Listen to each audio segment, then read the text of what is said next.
I've always felt it, I think intuitively.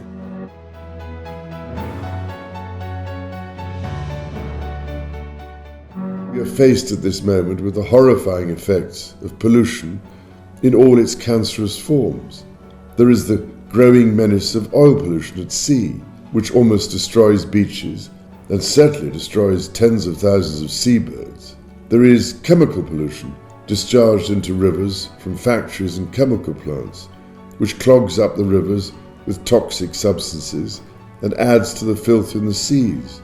There is air pollution from smoke and fumes discharged by factories and from gases pumped out by endless cars and aeroplanes. There are 55 million of us on this island, using non-returnable bottles and indestructible plastic containers.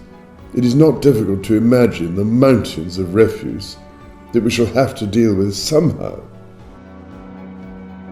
I remember years ago in the 60s, when I was a teenager, minding so much about all the things that were going on, the destruction of everything, you know, the uprooting of trees and hedgerows and draining of wet places and destruction of all the sort of interesting habitats, the destruction of so much of the center of our towns and cities, and this sort of white heat of progress and technology, to the exclusion of nature and our surroundings, and also this complete determination somehow to defeat nature and to suppress everything to do with it.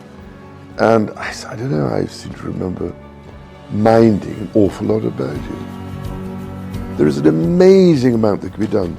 It's a combined responsibility of all of us, public sector, private sector, and civil society. What we're trying to do is to, through the Sustainable Markets Council, which has been set up with the help of the World Economic Forum, is to try and build the bridge that's necessary between the investors and the projects. There are some very interesting technologies out there, in fact many more than we think, that are undercapitalized, which could be applied with the right kind of investment, having created the right kind of investment model, and require a lot more people to come together, which is what we're trying desperately to do.